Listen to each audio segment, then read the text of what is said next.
Hello friends, तो इस video में हम बात करेंगे class 11 chapter number 2 structure of atom की। तो सबसे पहले हमें पता है कि एटॉमिक थ्योरी किसने दी थी? डाल्टन ने दी थी। डाल्टन एटॉमिक थ्योरी हमने चैप्टर 1 में भी रीड की थी। तो एटम एक वर्ड है, ग्रीक वर्ड से आया है एटोमियोसी, जिसका मतलब है अनडिवाइसिबल या अनकटेबल। अनडिवाइसिबल या अनकटेबल। तो एटम के अंदर छोटे छोटे पार्टिकल होते हैं, इलेक्ट्रॉन, प्रोटॉन और न्यूट्रॉन।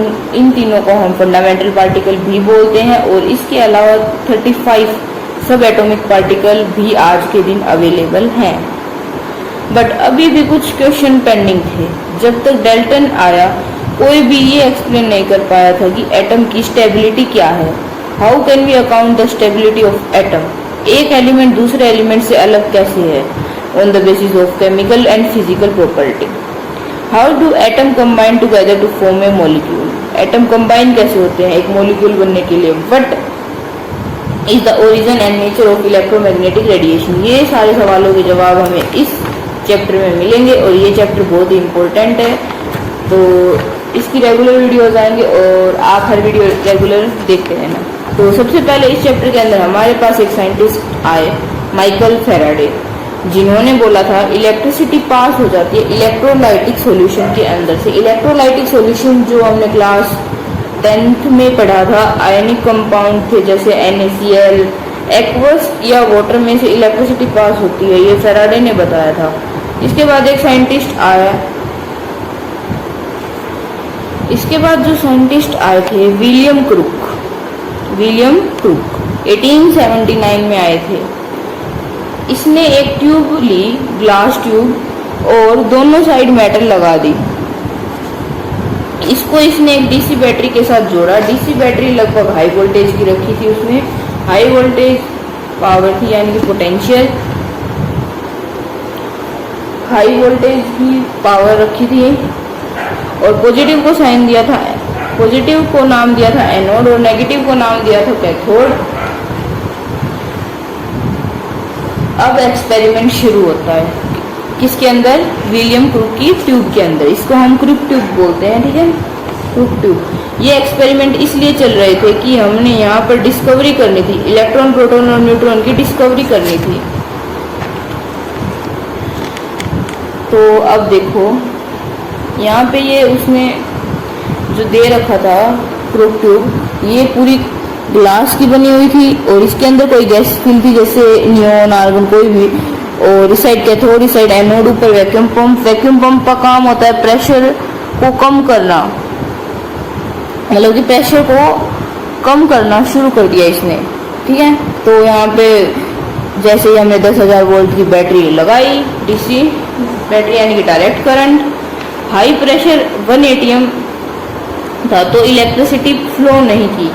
इसका मतलब हुआ कि electricity poor conductor of gas, यानी कि gas is the poor conductor of electricity. अब प्रेशर कम करना शुरू कर दिया, दूसरे एक्सपेरिमेंट में प्रेशर कम करना शुरू कर दिया। 10 की पावर -2 atm यानी कि 1 mm to 10 mm यहाँ पर इलेक्ट्रिसिटी फ्लो होने लगी। यहाँ कोई कलर ग्लो होने लगा, यानी कि कोई चीज चमकने लगी। इलेक्ट्रिसिटी थी, मतलब कि इलेक्ट्रिसिटी थी वो चीज। और जो इलेक्ट्रिसिटी में क्या था, वो एक पार्टिकल था। इलेक्ट्रिसिटी में क्या था, वो एक पार्टिकल था। और पार्टिकल का क्या नाम था? इलेक्ट्रॉन, क्योंकि हम यहाँ इलेक्ट्रॉन की डिस्कवरी कर रहे हैं। मतलब कि प्रेशर कम करने से वहाँ पे कलर ग्लो हुआ। अब तीसरे एक्सपेरिमेंट के अंदर हम और प्रेशर कम कर देंगे। तीसरी बार प्रेशर बिल्कुल ही कम कर दिया, 10 की पावर -4 atm यानी कि 0.01 mm का। इतना कम प्रेशर करते ही कलर पार्टिकल गायब हो गए। तो यहाँ से इनविजिबल रेडिएशन निकलनी शुरू हो गई। कहाँ से? कैथोड से निकली, कैथोड से निकलने लगी। कैथोड से एनोड की तरफ जा रही थी। फिर कुछ टाइम के बाद इसमें मॉडिफिकेशन हुई। तो मॉडिफिकेशन तो हर चीज में ही होती है। तो पहले वो बेशक सिंपल हो, लेकिन बाद में उसके अंदर मॉडिफिकेशन होती रहती है। तो इसके अंदर भी मॉडिफिकेशन हुई। तो इसके अंदर देखो क्या मॉडिफिकेशन हुई। फिर बाद में उसमें एनोड रोड को छेद वाली लेने लगे, छेद वाली या परफोरेटेड, छेद वाली को बोलेंगे हम परफोरेटेड। देखो यहाँ पे परफोरेटेड यानी कि छेद कर दिए, ठीक है। तो परफोरेटेड लेने के बाद तो इसे हम परफोरेटेड रोड बोलते हैं, छेद वाली को। तो छेद से रेडिएशन पास हुई तो उसके पीछे बैक साइड एक चमक पैदा हुई। यहाँ पे चमक पैदा हुई क्योंकि यहाँ पे एक जिंक सल्फाइड नाम का केमिकल था। जैसे ही रेडिएशन निकली तो चमक पैदा हुई और जिंक सल्फाइड, जिसे हम फोस्फोरिसेंट और फ्लोरोसेंट नाम के केमिकल थे वो लगाए थे, यानी कि चमक पैदा हुई। जब ये इनविजिबल रेडिएशन जो दिखाई नहीं दे रही थी इतनी कम प्रेशर कर दिया, यहाँ से परफोरेटेड एनोड रोड जैसे ही पास हुई तो चमक पैदा हुई। तो पता चला कि यहाँ कोई ना कोई रेडिएशन निकली। तो ये रेडिएशन किस चीज की बनी हुई थी? इलेक्ट्रॉन की। तो ये एनोड की तरफ जा रही थी क्योंकि एनोड पर पॉजिटिव चार्ज था। तो इससे हमें यह पता चला कि जैसे ही हम प्रेशर कम करेंगे तो इसके अंदर चमक पैदा होने लगी। प्रेशर कम होने से air become conductor of electricity. इस बात के लिए जे थॉमसन को नोबेल प्राइज भी मिला।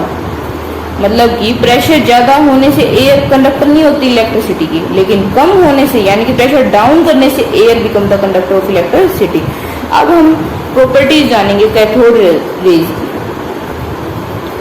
तो cathode ray travel in a straight line. Cathode ray particle nature होता है, नेगेटिव चार्ज होता है, हीटिंग इफेक्ट भी शो करती हैं, यानी कि हीटिंग इफेक्ट भी कोज करती हैं। फोटोग्राफिक प्लेट पेनिट्रेटिंग इफेक्ट यानी कि उसके अंदर तक चली जाती हैं, ठीक है। तो जे थॉमसन ने एक्सपेरिमेंट करके इस कैथोड रेज का चार्ज बाय मास की रेशो निकाली, E बाय एम की रेशो निकाली। E बाय एम की उसने रेशो देखो कैसे निकाली।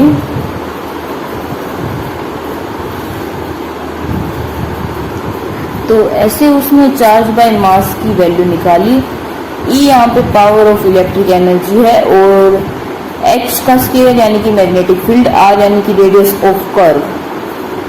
तो यहाँ पे वैल्यू आ गई 1.76 × 10⁸। रेडियस ऑफ कर्व का मतलब है कि यहाँ से जो रेडियस निकली थी वो यहाँ पे कितनी कर्व हो रखी है, ठीक है। तो उसके आगे हम देखते हैं। अब उसके बाद एक साइंटिस्ट और आए, उसका नाम था R.A. मिलिकन।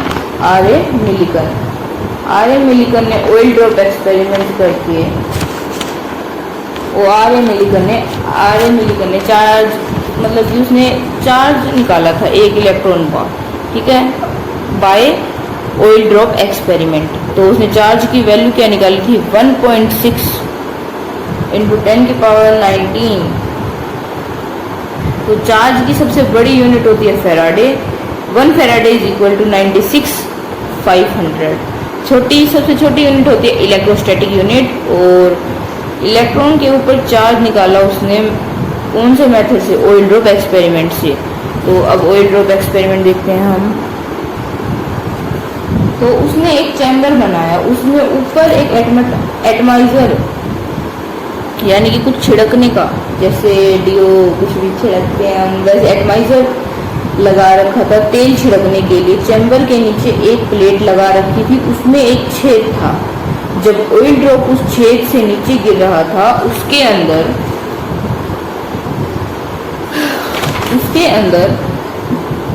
जहाँ गिर रहा था वहाँ एक उसने टेलीस्कोप लगा रखा था।